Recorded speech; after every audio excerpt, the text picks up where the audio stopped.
Criminal organizations are used to steamrolling their rivals. But what happens when they cross paths with the wrong person? A person who is capable of doing anything to defend their land. In this video, we will recount 3 incredible cases in which drug traffickers made the grave mistake of confronting an opponent who was far too vengeful.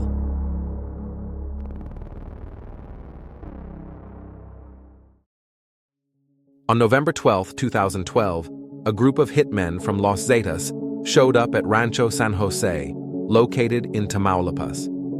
They had arrived demanding to speak with the owner, a 70-year-old man known to all as Don Alejo Garza Tamez. He silently listened to the threat. He had 24 hours to leave his home along with his workers and his family. The criminals demanded that he abandon the place he had built over the years with effort and dedication, where he not only lived, but also worked alongside his employees. Garza Tamez was no stranger to the reputation of the thugs who knocked on his door. Born as a commando group serving the Gulf Cartel, Los Zetas were made up of corrupt former military operators turned hitmen. They had military training and boasted an infinite repertoire of combat and torture tactics. They were savage hunters capable of carrying out the most abhorrent crimes, such as beheading or skinning their enemies. Faced with this situation, Garza Tamez called all the ranch workers, paid them every last peso he owed them, and sent them home. He also ordered that no one show up the next day, as he foresaw war. The rancher made sure his family was far away, safe from the bullets that would surely be fired in his home. When there was no one left at Rancho San Jose but him, he began to develop some ideas. It was a defensive strategy to be able to inflict significant damage on that army of narco-killers who had him in their sights. San Jose was a 2,000-hectare ranch located about 15 kilometers from Ciudad Victoria, Tamaulipas. Such a place was a strategic point for Los Zetas to be able to store illegal shipments coming from various parts of the country. It was a spacious dwelling that could be transformed into a bandit refuge without too many problems. But the criminals did not know all the information. There was an important detail about Don Alejo, which they had overlooked when choosing him as a victim. Among the locals, it was known that the rancher, from his youth, was an excellent gun enthusiast. From a young age, he operated large-caliber weapons and had won recognitions from several clubs. Los Zetas had turned against a man who knew how to handle weapons and who loved the land they were trying to snatch from him. A dangerous combination. On the night of November 13th, about 12 trucks arrived at Rancho San Jose. On board were a group of Zetas hitmen with high-powered weapons, from assault rifles to submachine guns. The criminals announced their entrance with bursts from Soviet AK-47 rifles. In the midst of that spectacle, a shot that came from the main house warned them that the ranch was not yet theirs. There was a stubborn man who had not left. It was a declaration of war, something Los Zetas were not used to. Usually, civil society feared them and obeyed them blindly.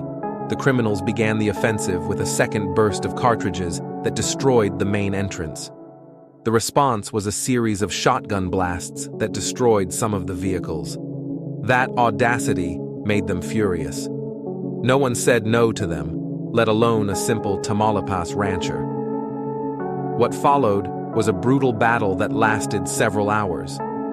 When the skirmish ended and they were finally able to enter the property, they were surprised that the iron defense was led by a single person.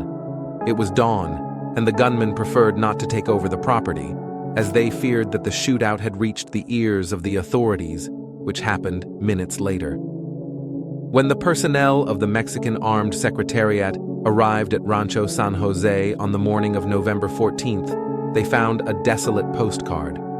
According to the investigation file, at the scene of the attack, there were almost 1,000 spent cartridges from at least 5 types of weapons. Outside, there were 4 bodies. The Marines, cautious and with their weapons ready for any unforeseen event, toured the surroundings and found another 2 injured men who lay unconscious. Inside the house, there was only one body with 2 shots, one in the head and another in the chest, which left him lying in the bathroom of his bedroom. It was the corpse of the ranch owner.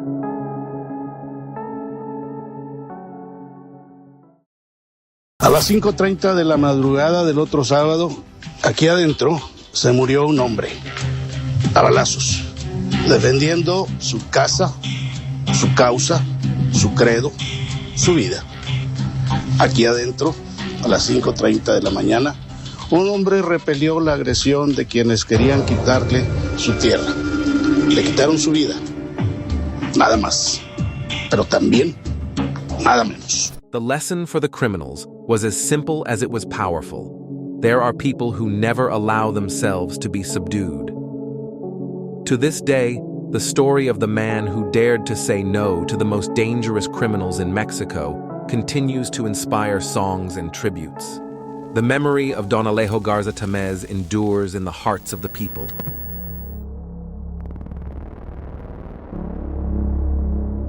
The following case we will analyze also took place in the state of Tamaulipas, but it featured a mother who had her most precious possession taken away. That's why she transformed into an implacable machine of vengeance. Until 2014, Miriam Rodriguez was an ordinary woman who took care of her family. The problem was that they were from San Fernando, Tamaulipas, a territory that became the epicenter of narco violence.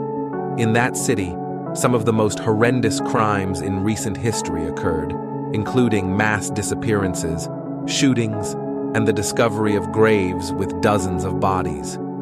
Beyond the grotesque nature of this hell, Miriam and her clan maintained a dignified life with a quite successful cowboy goods business.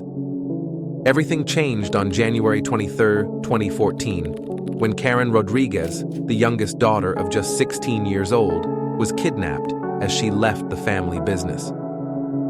During the first weeks of the young girl's captivity, the Rodriguez family received several calls claiming to be part of the Zetas. The callers asked for money in exchange for returning the young girl alive.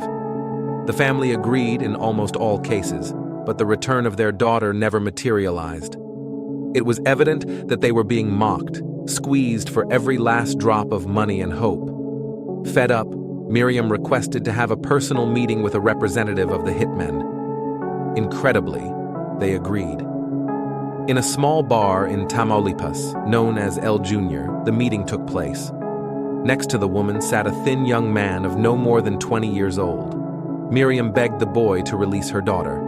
The man assured her that, in exchange for $2,000, he could help locate her. Rodriguez paid, but what caught her attention was a word that sounded on a communication radio held by the criminal, Sama. The mother assumed that this was the nickname or code name of the young man, and she was correct. She knew that criminals like to boast about their misdeeds and earnings, so she tried to find that name and that face through Facebook. Her hunt bore fruit when she found a photograph tagged with that four-letter name. She immediately recognized Sama. Next to him was a girl in the uniform of an ice cream shop in San Fernando. Miriam Rodriguez watched the store for weeks, learned that the young woman had a relationship with him. One night, she decided to follow the couple to note an address, but to send the information to the authorities, she needed a full name. Miriam cut her hair and put on a uniform she kept from an old job at the Ministry of Health. She spent a whole day conducting a fake survey in the neighborhood until she got Sama's data. After a brief flight, the criminal was caught and interrogated, providing dozens of names and addresses to the police. In many cases, it was Miriam herself who took care of pointing out the names and conducting the investigations. Thanks to the testimonies of those arrested, they found an abandoned ranch that was used as a warehouse by the Zetas.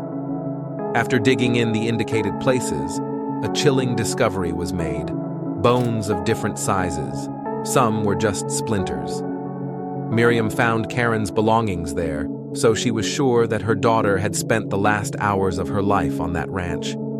After several months of genetic testing, science proved her right. The Rodriguez family could finally begin their mourning. Although the matriarch was not willing to stop, she continued searching for other possible perpetrators of the crime. As the months went by, she filled a briefcase with clues. Some culprits were dead, others in prison.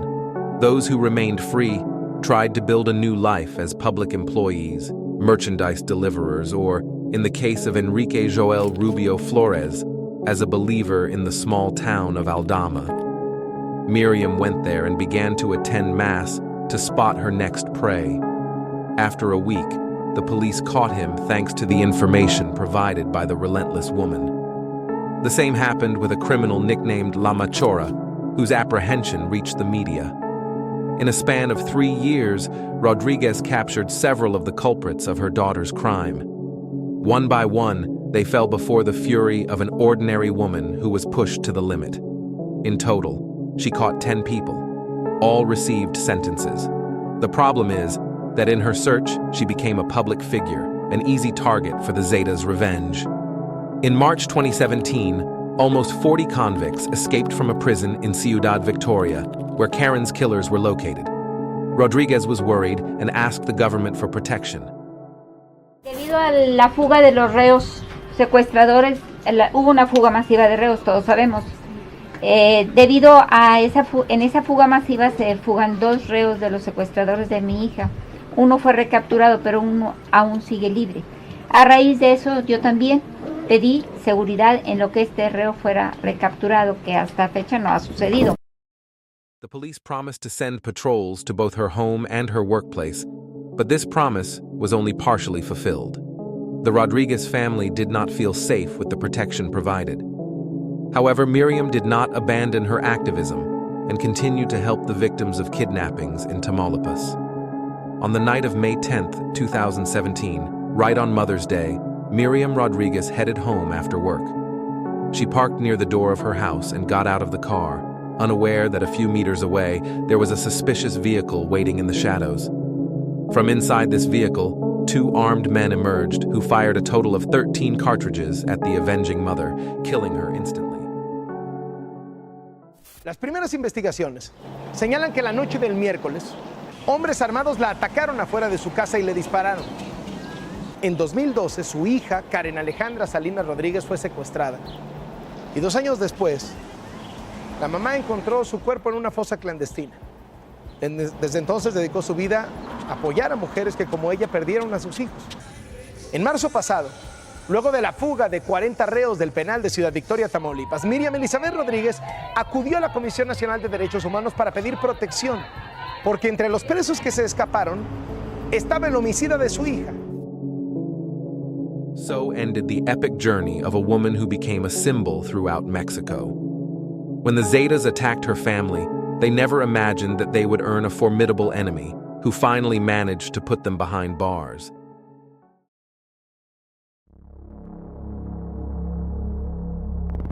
The last case we will analyze in this installment is somewhat of an anomaly compared to the first 2. This time, we will not be looking at the revenge of mere victims, but that of a dangerous and brutal drug lord who lost what he loved most to the point of going mad. In 2008, Mexico was embroiled in a bloody war between drug cartels. Massacres and attacks were a daily occurrence, and the state was incapable of containing such violence. One of the fronts responsible for the chaos was the Beltran Leyva organization, and on their blacklist was Manuel Torres Felix, alias LM1, a historic collaborator of the Sinaloa cartel and a central figure in its operations. That's why they planned a strike that would surely devastate him. On April 19, 2008, Atanasio Torres Acosta, alias El Tachio, son of LM1, was driving his car through the streets of Sinaloa. With him were his wife and his 4-year-old sister, Alondra Torres. Suddenly, their family outing was interrupted by a group of armed men who opened fire on them. The barrage of bullets was brutal. Both the vehicle and the 21-year-old driver were unrecognizable after the impacts. Miraculously, little Alondra survived, but the rest of the occupants died instantly. Years later, the girl, now a young adult, recalled that brutal experience.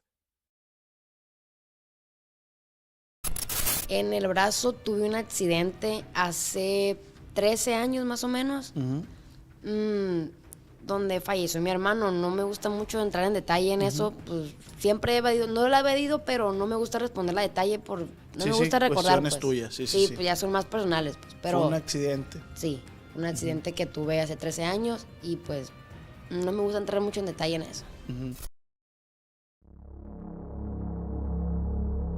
Let's return to the brutal past of the family. After some investigations, the men of M1 discovered that the authors of the attack were the Negros, an armed branch of the Beltran Leyva clan led by Edgar Valdez Villarreal, alias La Barbie. Villarreal, of American origin, became a key piece as he was an expert in managing armed groups.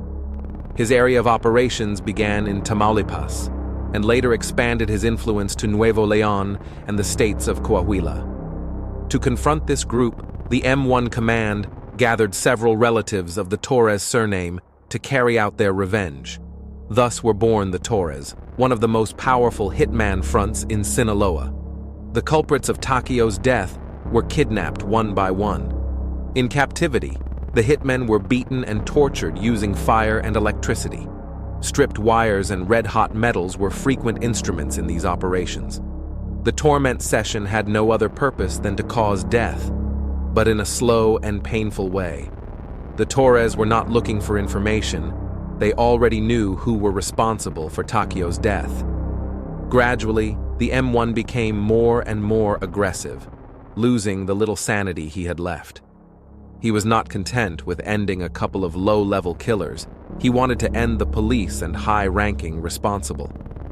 Among the victims was Roberto Carlos Barceló Vagrin, a member of the ministerial police who had been suspended from his post in September 2007 for doing business with the Zetas and the Beltran Leyva. The man had an unpleasant end. The Sinaloa hitmen made deep cuts in his back and chest to bleed him slowly. Then, they cut off his legs, but did everything possible to keep him alive. Finally, they beheaded him as the final part of that morbid work of art. The body was abandoned inside a car, along with parts of other unidentified victims. It is said that the M1 tortured and killed more than 30 hitmen and police officers related to the Beltran Leyva organization, which earned him the nickname El Ondeado, referring to his mental imbalance.